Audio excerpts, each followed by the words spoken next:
Hello, everyone. My name is Melissa War. I'm a doctoral candidate at Arizona State University, and we're excited here to have Sarah Fine with us. This is our Talking About Design group, Salon. So we have these every month or so, invite different people that talk about education, school and education, and tie it back to design some and how we can be more deliberate in how we create our education system and our classrooms and everything about that. So just a quick background on us. We're a group of primarily graduate students with a couple faculty as well at Arizona State University, but we're always looking for new people to join us, contribute to our posts and our community. So you can go to talkingaboutdesign.com, and there's even a little link where you can click get involved. And you can join us, you can write guest posts, whatever you want to do, but we love talking about design. So I'm going to turn over to Stephen to introduce Sarah. Awesome, thank you. Great. So hello, everyone. I'm Stephen Weiner. I'm also a graduate student, a PhD student at Arizona State University, and I'm currently studying very much the thing that this group is all about, which is the intersection of design and education and making big change, which is the perfect reason and a wonderful segue into the work that Sarah Fine has done over the last decade or so. And I'll just give a quick introduction. I actually found Sarah's work. I'll show it here. This book, In Search of Deeper Learning, along with John Mehta. This has been a hugely transformative work for me and for my research. Just this past summer, I actually got to work through it in a kind of a book study with some teachers and administrators at a school trying to make big change within their district. And it was a hugely important work, and it really pushed their thinking, and to see the vast different ways that people are trying to sustain deeper learning to try to make lasting change within the US public high school system. So that was my introduction to Sarah's work. And so Sarah, though, has been for a while an educator and scholar working at the intersection of practice and research. Her work is grounded in the goal of transforming schools and classrooms into more humanizing places to teach and learn. She began her career in 2005 as an English teacher and instructional coach. And in 2017, along with the support of a Spencer Foundation National Academy of Education Fellowship, she completed a doctorate at Harvard Graduate School of Education. She now directs a new teacher residency program at the High Tech High Graduate School of Education, which we're going to talk more about.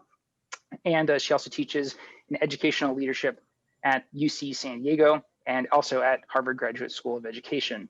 Sarah has written for a wide range of academic and public interest publications. And as I have already shown, her recent book, which was co-authored by John Mehta, is In Search of Deeper Learning, The Quest to Transform the American High School. Last year, it won the prestigious Grawemeyer Award in Education. So with all of that said, Sarah, hello, and thank you for joining us. It's a mouthful. Thank you, Stephen. It's great to be here. I'm excited for this conversation. So we'll start maybe on a, well, maybe we won't jump into the deepest end of the pool of all of your work. I think I just want to ask you first, given all of the work you've done in this area that you've called and is being thought of as deeper learning, I'm very curious about your background and your experiences as a student. So did you have a deeper learning moment, like or maybe even a teacher that you thought was particularly good at eliciting deeper learning, or maybe a particular project? What brought you to this on a personal level? Yeah, those are slightly two different questions. So I can briefly share what got me here, and then about my deeper learning experience that I think of as a touchstone. So like you said, I started my career as a teacher. I was working at a charter school in the District of Columbia.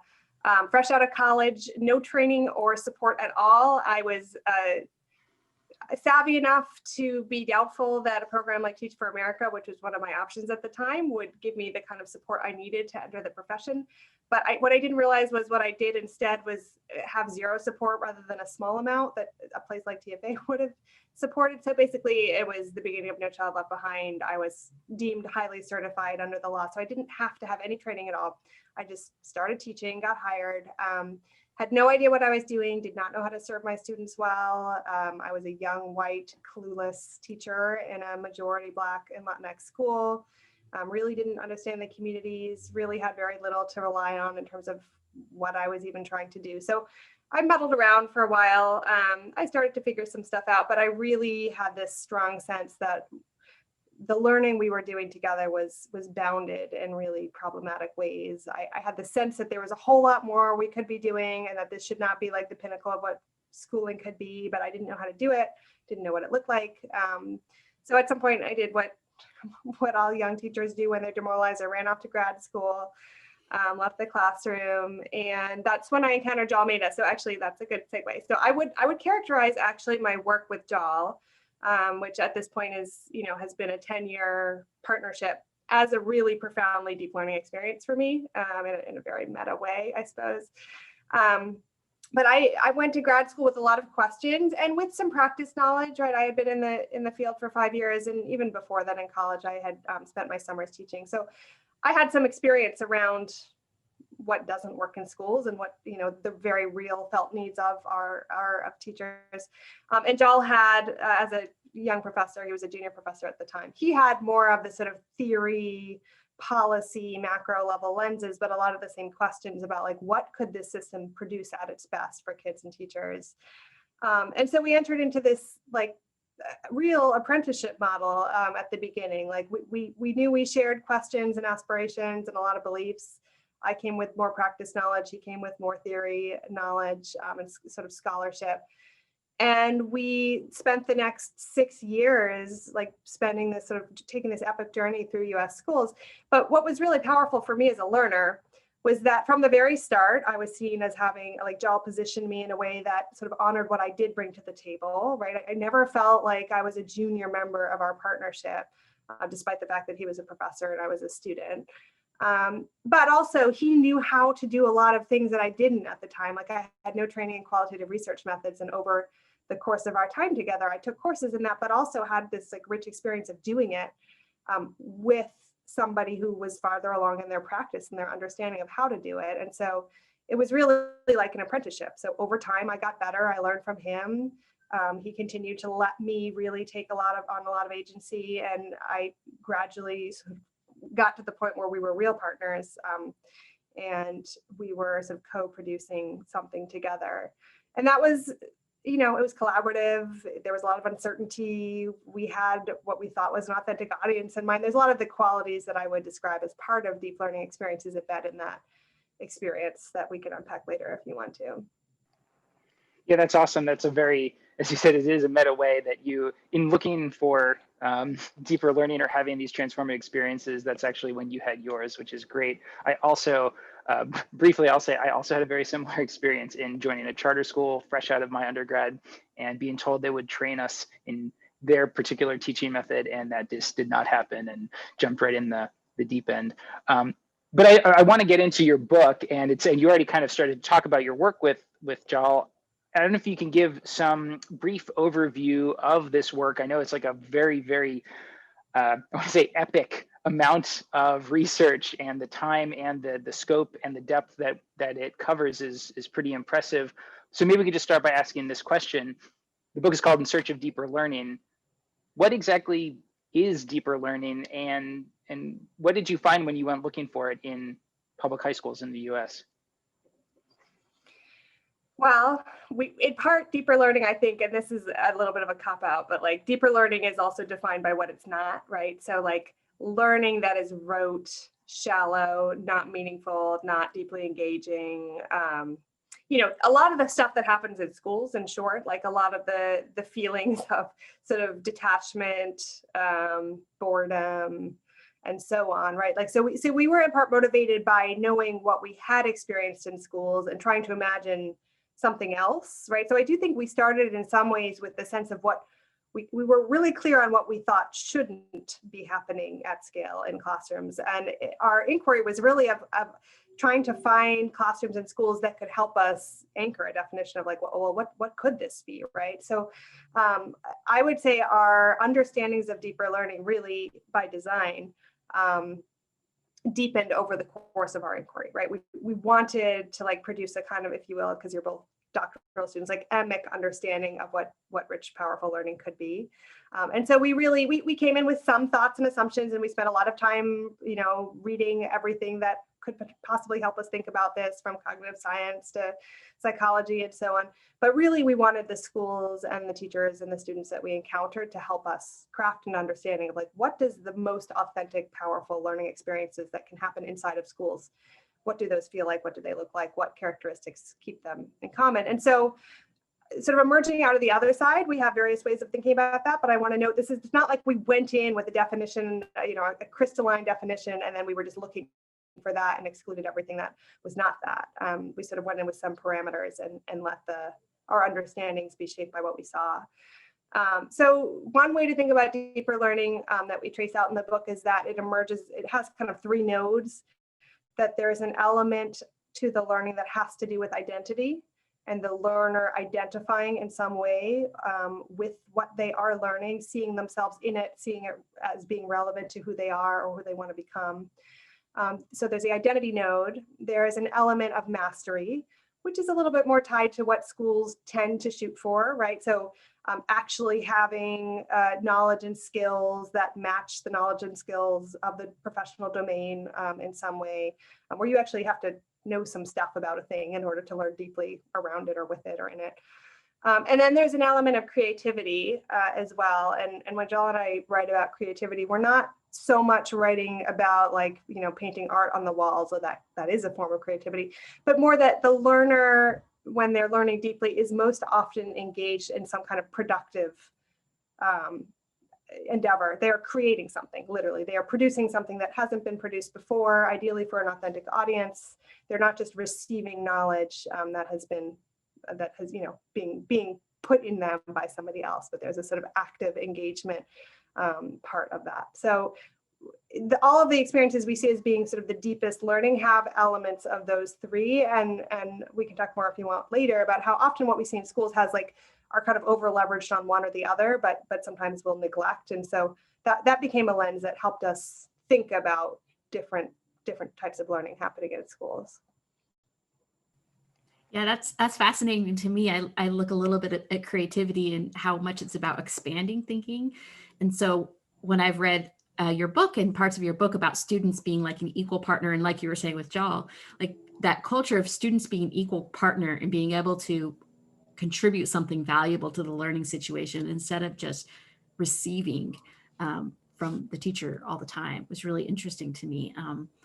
And I also noticed, so in the book you go to you do case studies in multiple schools, and they're very different schools. And one thing I noticed is you write some about the culture of the school and how the culture affects what happens. And sometimes when we talk about design in this group, we envision it happening in different spaces. And one of our spaces is culture, but it's impacted by other spaces where we talk about systems or experiences or processes and artifacts. And I was just wondering if you could speak a little bit towards the culture of these schools and what can be done to maybe redesign or impact culture to change towards a more effective learning environment. Those are some big questions. Yes, I can try. I mean, as you said, the cases that we chose to feature in the book, so we visited 30, really more than 30 schools, but we spent extended time at 30 different schools, and we chose 4 of those where we really dove in the book and used them as cases to illustrate some of what we were trying to understand. And so this, as you name it, the 4 schools that we spent a lot of time in and we write a lot about in the book are very, very different culturally from each other, not just in terms of like the ethnic and racial backgrounds of the students that they serve, but in terms of the school culture and the instructional culture that those institutions had either intentionally or unintentionally created. And so it ranged from a progressive project-based school, socioeconomically rich and racially diverse school, where I would characterize the cultures at those schools as really focused on belongingness for adults as well as for students, very focused on trying to help students connect who they are outside of school to what they do inside of school, and by giving students some agency and choice over what they do in school, and what, for example, what they work on for a given project, what audiences they might choose to pitch their projects to. they give students opportunities to really position themselves as producers in their community, like doing things of value for each other or for their broader communities, for their families, for their schools. And I think that really helped in that case to sustain a school culture where kids were seen as creative, agentic, productive members of the community, and adults too, right? Like we write a lot about symmetry and how in the powerful schools we spent time at, there was sort of there was a parallel stance that held true for adults as well as for kids. And so in that same community, like teachers were seen as creative, agentic folks who had, the school gave them a lot of choice and agency over what kinds of curriculum they designed. So that's one version of a school culture. We also saw a school on the other end of the spectrum that was very tight and very focused on sort of micromanagement in service of what they saw as producing really high level academic outcomes. This is a school serving predominantly low income Black and Brown students, and whose goal was really to have those Black and Brown students passing AP exams, doing well on state tests and getting into colleges at equal or higher rates than their white affluent suburban counterparts. And they were doing that. They were successful in that endeavor. Their culture was one of efficiency and like a real focus on goals, right? So like there was sort of less of a focus on the now and more of a focus on where are we trying to get to. And so students and adults in that school talked about how they weren't always happy with the rigor and the intensity and the sort of hyper focus on academic achievement, but they all had kind of come to some shared agreements that like this will get us where we want to go collectively. And they had a sense of high efficacy because they were getting to those places, right? That the school had outstanding scores by comparison to their counterparts and so on. So that culture was much more, I would say it was less like sort of immediately empowering for kids, but there was a kind of like tacit agreement there that like we're in this for the long game is what matters. And we are sort of willing, though not joyful about the fact that sometimes this takes, sacrificing our pleasure in the moment to just kind of make sure that we're getting where we want to go. And that culture similarly held true for adults and for kids. So, shifting cultures, like the schools that we saw that we thought were really promising in achieving their own goals had coherent cultures, to your point. Like they had a clear set of goals and values, and they had routines and designs in their schools that echoed those assumptions for everybody in the schools. That's not true of all schools at all. Like the cases we put forward I would argue, are much more coherent schools on the whole than most schools that I saw and where I have spent time. A lot of schools I don't think have particularly coherent or deliberate cultures, nor are they like designed environments, really. Like they're the school in zip code XYZ that has been there, for 70 years and has gone through various phases of development, but has never really had opportunities to become a mission-driven, value-driven, kind of coherent, designed institution. Mm-hmm. So what, you kind of answered this, but what makes a difference between these schools with the coherent culture? I mean, you said it's a mission-driven institution, but how does that happen? How do they develop such a coherent culture? Yeah, well, this is murky territory, right? I'm not a charter advocate per se. In fact, I often say to people, I wish we lived in a world where we didn't have to have charter schools. If I could wave my wand and go back to the start, like I would not land us where we are. But I do think that most of the schools that we chose to feature that had really coherent designs were some type of special school, e.g. they were small schools that had been fairly recently founded. So magnets, charters, in-district charters, and so on. And while I sympathize with a lot of the arguments that people make about some of the problems that our assumptions about market-based school choice have, I also do think that the real advantage of charters and small schools of choice is that there's the opportunity to like incubate a school with a set of beliefs and values in mind from the very start, and to make deliberate decisions about the design of those schools, all the way down to who you hire, how you use your time, how you set up your space. I mean, everything ideally can echo and be deliberately, consciously a result of that design.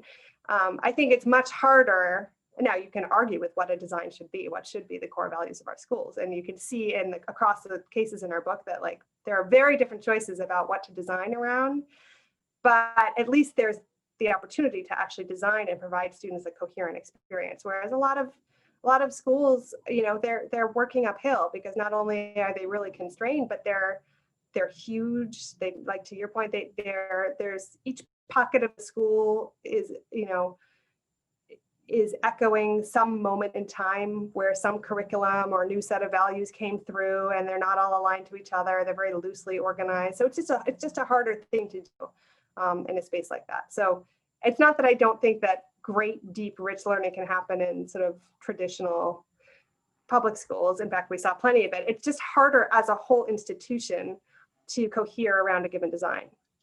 I think it takes a lot more work than starting from scratch. That's a really great, that's a great way to segue into something that I was really thinking a lot about while reading your book. There's so much that resonated with me. And actually, before I say any of it, I will mention for those of you who are watching on YouTube, thank you for joining us. And if you have any questions, please put them in the YouTube chat. We will be looking at that and sharing them with Sarah towards the end of the hour. Right, so in our group, we talk a lot about culture and design, systems and design, and how these things happen. I think one of the things that really, it was definitely an aha moment in your book was the idea that, you know, even in schools where there isn't this systemic deeper learning, there's these pockets of deeper learning that might happen extra, you know, in extracurriculars. It might just happen in a few teachers' classrooms. And I was really taken with this idea of the fact that these teachers are doing something different within a system that it doesn't completely disallow them to do something different, but it doesn't encourage it either. And I was thinking about, you bring up Dan Lordy's idea of the Apprenticeship of Observation. So we're all students, you know, for many of us, we're students of the public school system. Our ideas about public school come from those moments. And even as a teacher, even if you want to do something different, you end up falling back on these deeply rooted practices and behaviors. And so I'm just kind of curious if you want to talk a little bit about this idea of like, how do we unlearn this? Is this an important thing for us to directly address? Because even people who want change sometimes are hamstrung by the system in our own heads. Yeah, absolutely. I have a bunch of thoughts on that. One is like maybe the simplest one, which is connected to my work now. So I run, like you said earlier, I run a teacher preparation program, a residency. And so, you know, I do think that one place and moment to intervene in high leverage ways in how teachers teach is in the pre-service preparation, right? So, you know, we don't have a robust system of pre-service preparation in the US. We don't even have a system, it's a non-system. But, you know, insofar as individual programs and institutions can kind of change the game in terms of how teachers are experiencing preparation for their classrooms. I do think that is a moment where we have opportunities to equip teachers with different ways of thinking about the work and different experiences of the work, and really set them up to create classrooms that are different out of the gate. So that's, you know, that's my big bet professionally right now. But I don't think it's hopeless at all to imagine real lasting change inside of schools with teachers who are already in practice and educators who are, you know, built up a repertoire practice. I think what you need to do is like create a felt need and a kind of disequilibrium for those teachers, where they're seeking something they don't have, or where you're helping them see that what their practices are doing is not getting them where they want to get to. And what's interesting is Joel and I talked to a lot of teachers, and almost all of them had that felt need at some level. Like they would express to us, like, I want to be doing more with my kids. I know they're capable of more. I know we could be engaging more deeply together. I know we could be doing more authentic work. I just don't know how, and or the conditions inside of which I work don't allow me to. And so one, I think, really powerful possibility has to do with professional learning and giving teachers a glimpse into classrooms that look and feel really different, and or giving them actual experiences that position them as learners in learning environments that feel really different. And so, for example, where I work right now, I work at a graduate school associated with a charter network called High Tech High. And our schools, High Tech High's 16 schools, we have what we call a new teacher odyssey, which basically any teacher who is hired to teach at the schools, regardless of whether they have 20 years of experience or 0, before they begin their career during the summer, they do a week and a half long experience where the very first thing that happens is 3 full days where they are doing a project led by an expert PBL teacher from our network.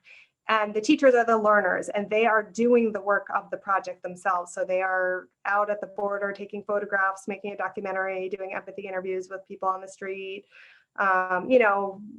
doing Socratic seminars with each other, all the things that you might imagine, and then eventually crafting some kind of deliverable and then exhibiting it to an audience.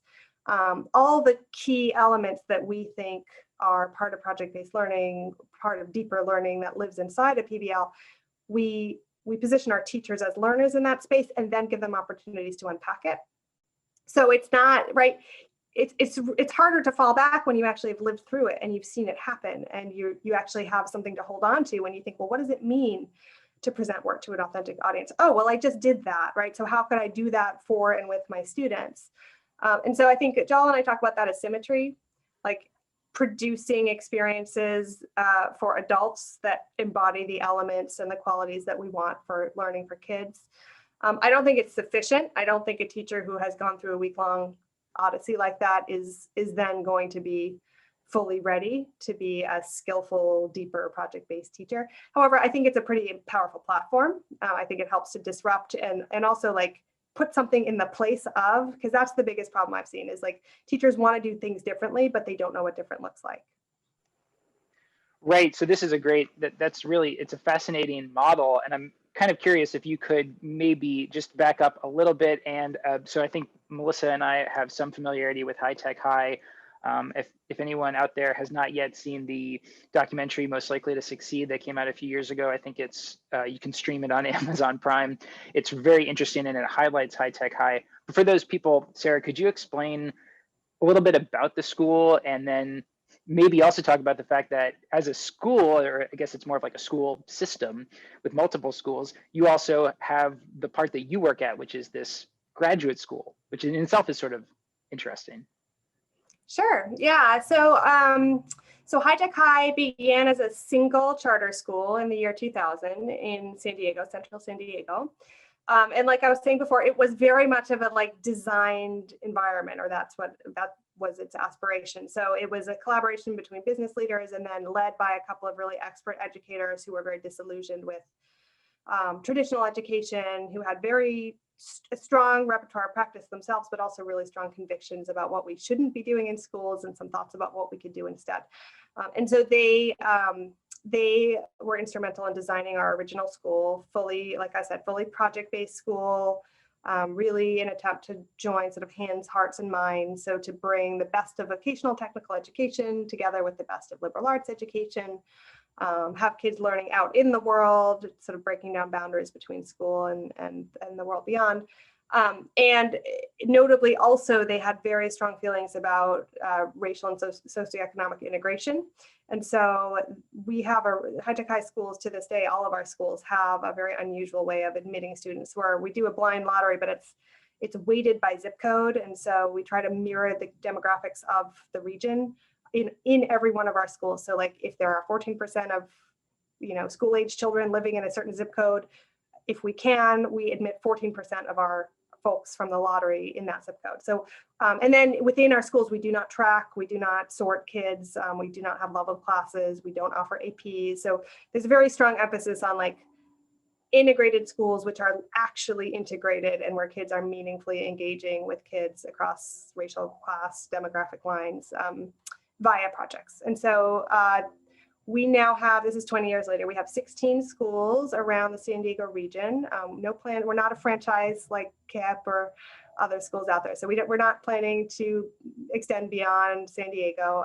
We're kind of fully built out at this point. But like you said, we now also have a graduate school of education, which is fully accredited and which emerged out of our schools, really trying to think about like disrupting adult learning and graduate level learning of educators in the same way that our schools do. And so our two institutions are deeply connected, and we continue to kind of try to be very permeable with our schools so that it's like educators learning with and from us and us learning with and from educators and so on. And the preparation program I run, we take advantage of that relationship. So all of our student teacher residents spend a year in one of high-tech schools learning to teach, and they're also taking courses at the graduate school, which shares the design principles and commitments of the school. So we're trying to have a kind of more coherent, not just disruptive matters, but also coherence matters too. And so like to have folks have an experience which by the time they've spent their first full year, they really have a set of changed mindsets and a repertoire of changed practices that kind of get them ready to go out and be really deeper learning teachers. So it sounds like then the Graduate School of Education has, and you mentioned that there's sort of an intentional process by which the things that the teachers in training go through is unlearning. It's unlearning their past. I'm very curious now, I don't know if you have direct experience with this, but what about the parents and the students, and I mean, I guess maybe even new teachers who are brought in to teach at High Tech High? Is there a process of like, I don't know, cognitive dissonance is the wrong word, but a process of sort of recognizing that this is different, and it you know, for a parent who sends their child there, this may not look like what they went through. I mean, it definitely won't if there's no, right, if it's project-based and classes are very fluid and interdisciplinary and all of these things. So I don't know if you can speak to that sort of process of resolving the difference between what they saw in their either students who went to other schools and then came there, or parents who just are not familiar with the model.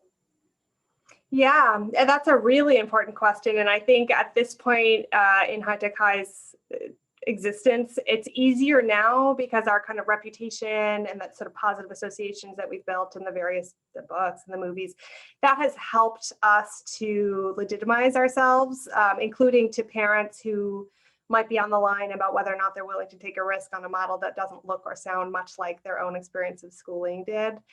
But early on, it was even, I mean, it's still a live issue, but early on, it was even liver of an issue, as you might imagine, as a new school trying to do things really differently. So, you know, I'm not a school director. I've worked for our graduate school, so I don't want to speak for what they do, but I do know that we do a lot of parent workshops. In those workshops, we're not just telling parents about our values, we're trying to do the thing where we're like giving them experiences that enact those values, and then we name them.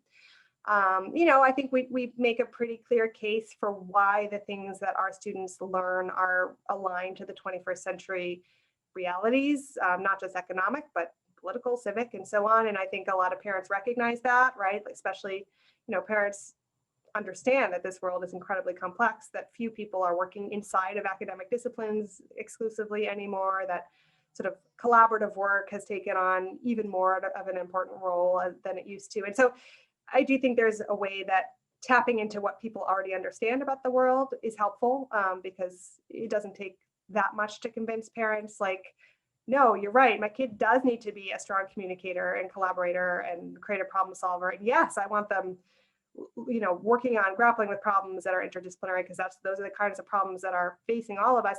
What's harder is parents, especially parents with sort of higher cultural capital, convincing them to give up what we've given up, which is the kind of credentialing, rubber stamping, sorting system that so many schools subscribe to. So like not offering APs, that's a big hang up for some of our parents, right?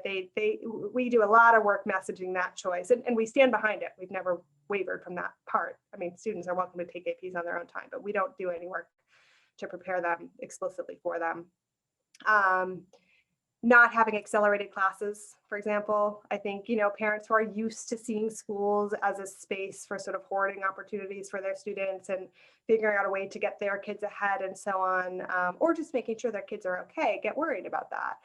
You know, how are colleges going to know that my kid is the best? And you know, that's a very American question, but it's a very real question that a lot of parents have. And so, you know, we try to be clear. We try through exhibitions of learning that happen regularly in our schools for parents to see the depth and sort of intensity of the work that kids do. We have what we call a really transparent culture, where there's a lot of seeing the work constantly in various stages of production, and then kids are constantly like putting on plays and exhibiting the science museum exhibit that they just created, and showcasing their documentary films that they just made. And so parents are seeing the products, and that also, I think, helps to shore us up. But there are certainly parents who choose not to send their kids to our system because it's not traditional enough for them. And we also have parents who are happy, even enthusiastic about our model until we hit high school. And then all of a sudden they start to get worried about sorting and credentialing their kids in the scramble for elite colleges, and they pull their kids out. So, it's not, we don't have it all solved for sure. That's great. That was like an exact question someone on YouTube had asked, was actually, how do you get parents to change their mindsets? You answered great. Another question on YouTube is about, I think it's a little bit about working within the current education system and educational culture. It asks about how testing works at High Tech High. And I think I would extend that, like how do you manage like state testing requirements or things like that, and helping students get where they need to go into college, working within the current system, even when you're trying to change your system. Yeah, that's a great question to whoever asked it. I wish we didn't have to talk about this, but we always do, because tests are real and they matter. And yeah, well, so High Tech High, historically, our relationship to state testing has been do just enough to make sure that just enough kids pass, that the state doesn't have any way to exercise control over us. It's been a kind of like, these things matter, but we're going to play the game as well as we can to keep the state off our backs. That was sort of like High Tech High 1.0, I would say. Like back when we were started, that was our founders' philosophy around state testing and so on. And I could describe the ways that we've evolved a little bit in our thinking about that. But also the other piece that matters a lot is, from the very start, we were really clear that we care a lot about college access and college graduation. So, rather than just rejecting all of the traditional metrics that our society cares about, our big bet was like, our kids are going to get into four-year colleges and they are going to graduate from four-year colleges. And we are especially dogmatic about seeing, we have about, I think around 60% of our students will become first-generation college goers, and we're particularly hyper-focused on making sure that our first-generation college students make it through. So we've been involved in a long-term tracking system, as well as a whole lot of improvement work, trying to make sure that we're doing everything we can with those ends in mind, rather than with the state tests or the SATs in mind. So that's one piece, is we've kind of rejected one set of metrics, acknowledging that they matter a little bit, and tried to hold up a different set, which are not the end all be all, but are more closely aligned to what we care about than tests. I think more recently, we have tried to see standardized tests of various kinds as one of a very wide range of data that we see as giving us information about our kids. So I don't think that we overly weight test data, but I think that gradually we've come to be like, well, we get some information that's useful about our kids' math and literacy skills here. We're not going to, change everything based on this, but we're going to include this in what we look at when we think about data, as well as the qualitative data that we have, as well as the rich work that they produce, as well as their college application. I mean, all of the things that you have, as well as their reports around belongingness. We participate in the Youth Truth Survey every year, which, if you're familiar with it, is it's a nationally validated tool, but it's a sort of survey of student culture and belongingness, and we look very carefully at that every year to get a sense of how we're doing with different subgroups in terms of feeling connected in the school community and seen and valued and so on. So we care about data. We just try very hard not to care only about sort of really narrow bands of data, and to see things more holistically. That's really interesting. Yeah, and it's I think we can appreciate on this side of the conversation here that it's a balancing act, and there's nested systems within systems, and that's really the challenge.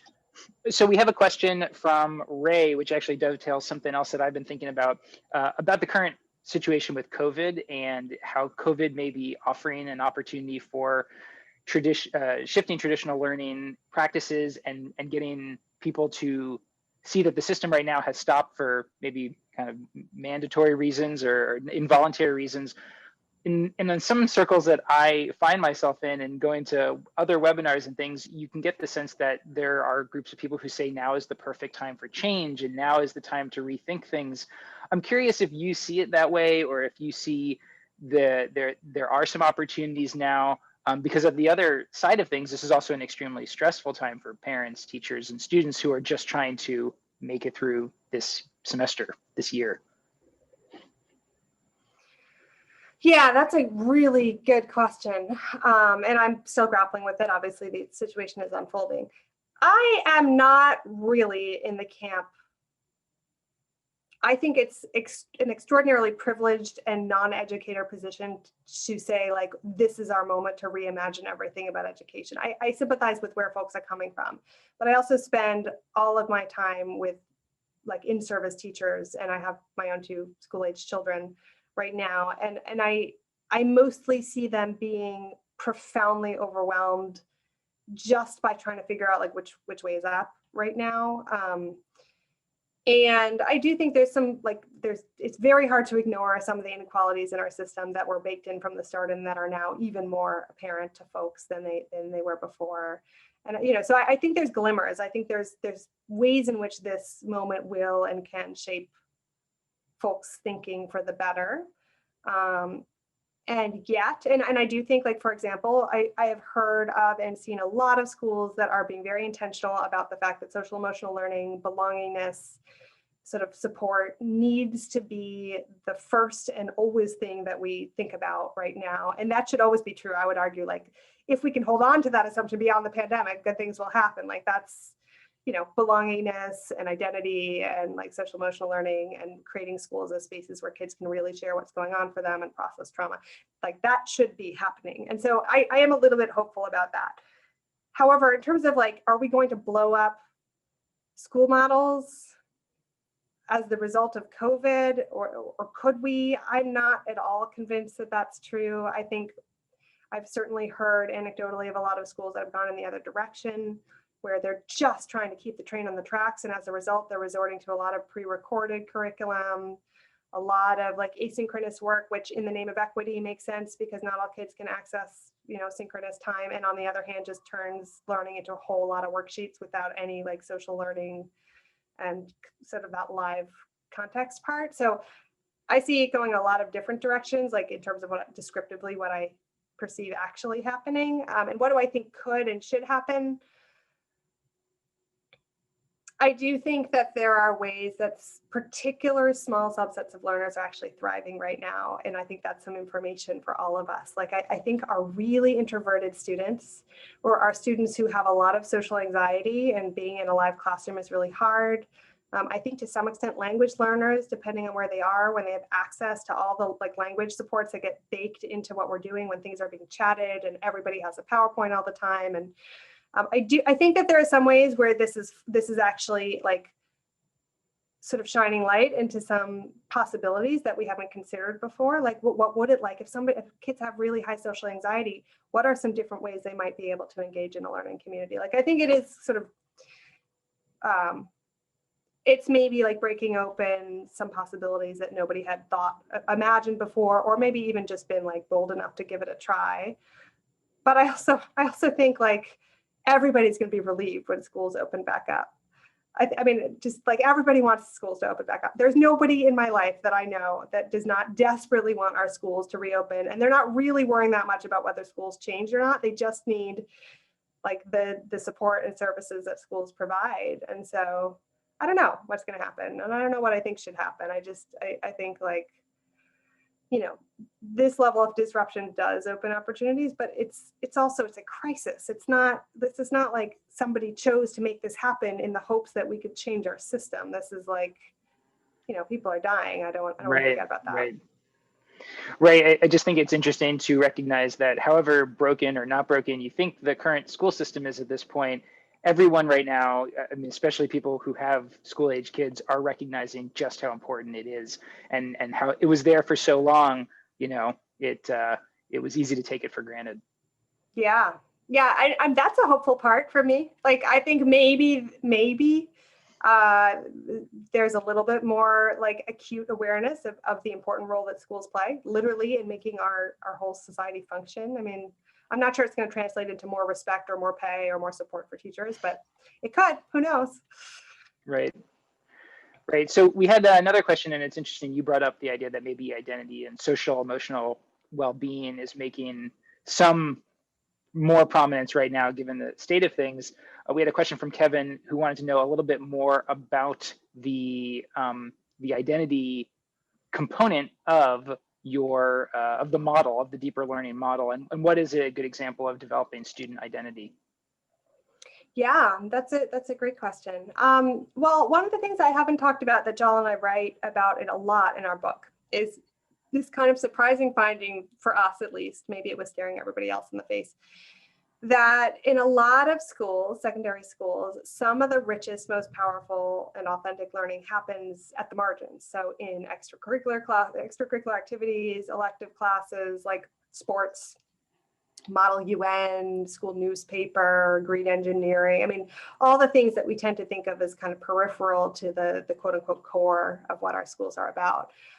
Those were the spaces that when we asked kids, like, where does time fly by? Where do you feel really connected to what you're doing? Where do you willingly take the work of that thing into your life beyond school?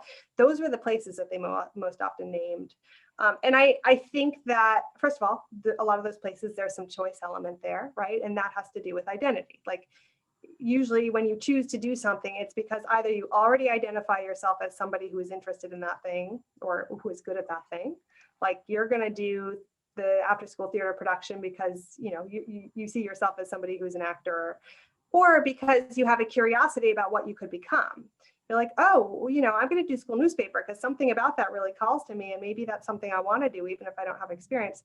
And so I think there's a sort of mirrors and windows piece, right, like, of identity, that if you see yourself in the learning, there's more opportunity to choose to engage, right? So for example, if we bring in texts and curricula that has representations of diverse identities and kids have opportunities to learn about their own cultures and their own histories, that's a kind of mirror situation.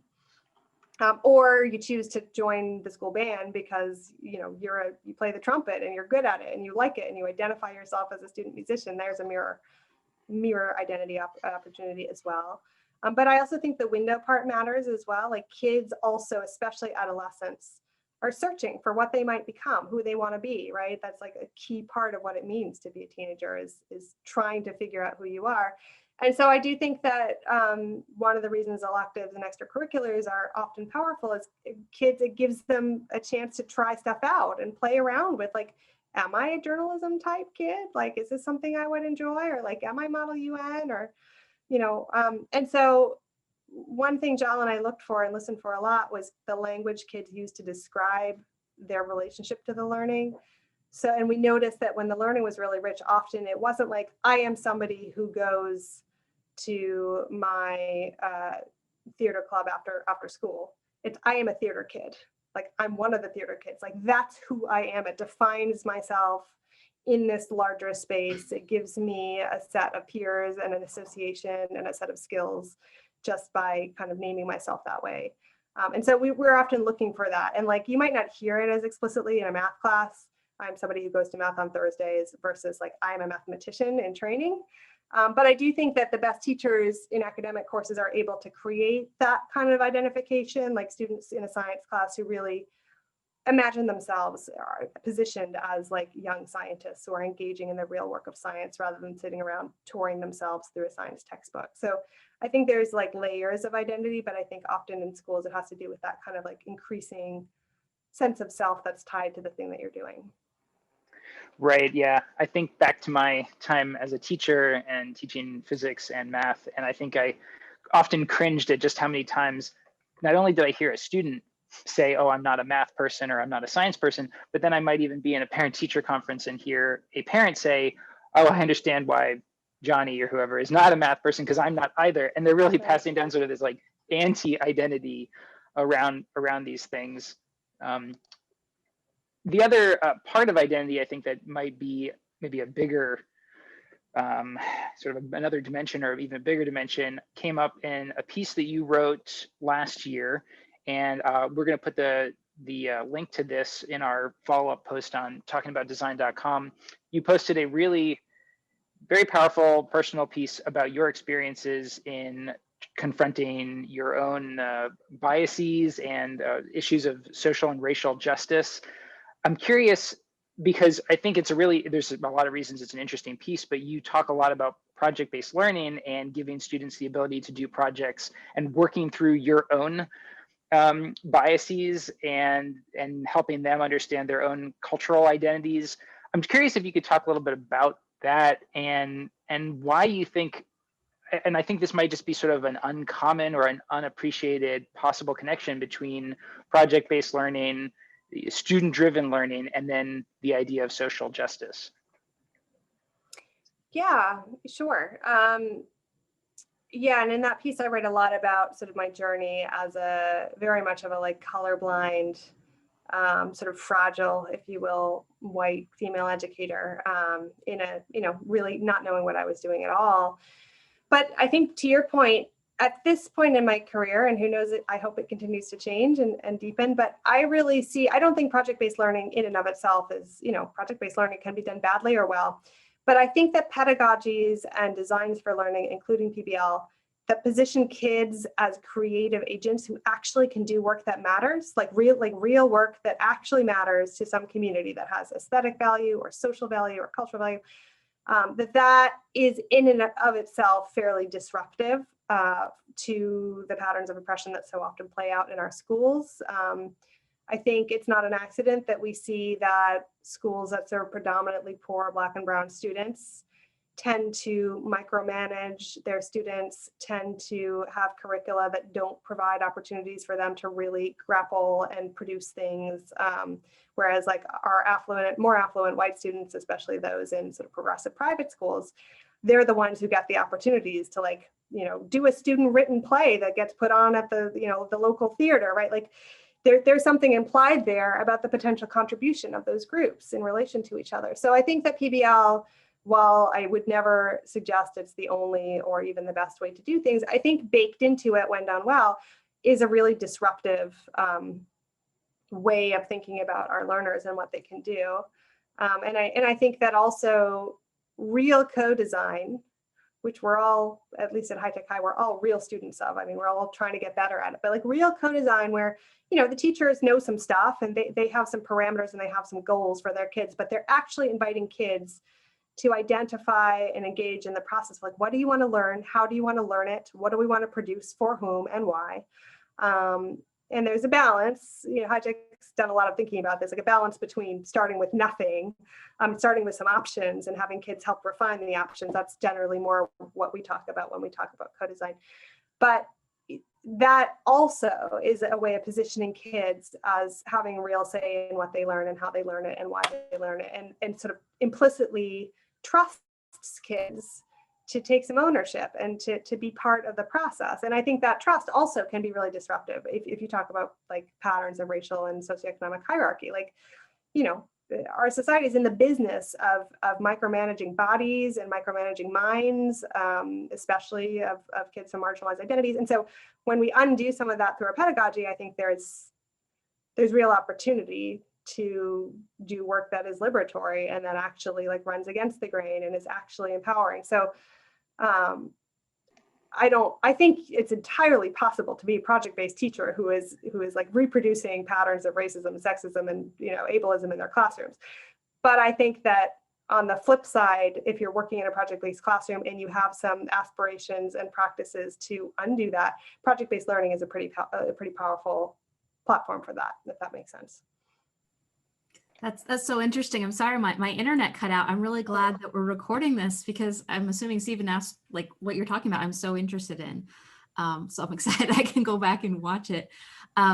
We've covered like a lot of ground here, and I think our final question for you, we've talked about a lot of different things about deeper learning and supporting deeper learning. What advice would you give to others who want to do more to support deeper learning in schools? Great question. I would say, I mean, one thing I've thought a lot about is if you're working in a really constrained system, like where is your locus of control?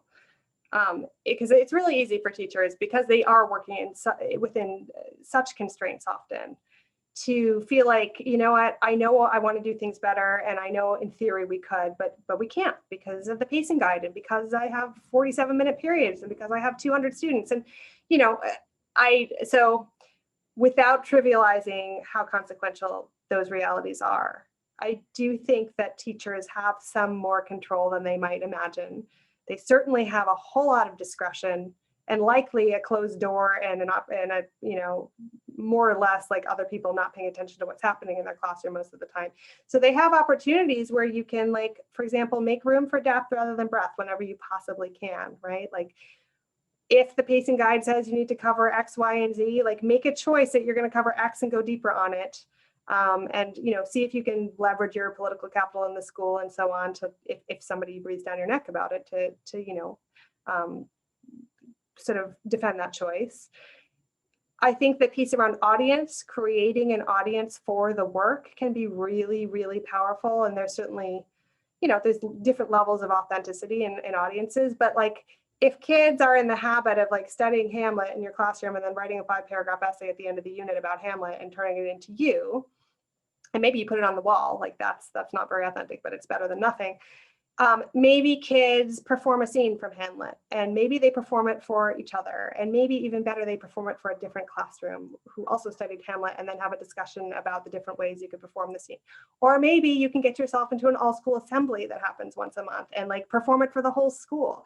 And if you really, you know, you can just keep layer, or maybe you can perform your scenes for the community out in the community theater. I mean, there's layers and layers, you know, you can get as deep and as rich as you want, but I think that just trying to push the envelope a little bit on who kids are performing their learning, if you will, not literally always performing it, what the artifacts of their learning, who those are for, who gets to see them, what happens, like what kinds of engagement happen with that learning. I think that's a pretty powerful level that can happen even within fairly traditional schools as well. Thank you. I love that so much. Thank you so much. Sarah or Stephen, do you have any final comments or anything? No, I did want to say, I think it is interesting, and Sarah, maybe we can have you back in some future time. We can discuss this really interesting point of where are these design opportunities? Where are the freedoms? And this is something I think a lot about, which is like, where are their load-bearing structures sort of in the teacher universe, and the things that they can't control, but where are there things that actually maybe they can, and they just don't appreciate it. And I think it's a hard thing to distinguish sometimes as a teacher. So that's really my final thoughts. And I also want to say thank you so much for taking time out to chat with us. And it's amazing work you're doing. Hopefully post-COVID, maybe maybe some of us can actually go down and check out what you're doing at High Tech High. Yeah, we'd love to have you. This has been really fun. I really appreciate the conversation. Thank you so much. Thank you. And just echo what Stephen said, this has just been really great, informative. I'm going to make my students watch this. I think. Oh boy. It's maybe edit it down a little bit, Melissa. Well, yeah, it depends on what we've been talking about in my class. So I should do a shout out right now to my students in the future who are going to have to watch this. Just wrap up. If you have comments, questions, you can go to talkingaboutdesign.com, and we will be posting a recording of this, and it'll be on your YouTube channel and on our website, so you can go and join the conversation there. And thanks so much for watching.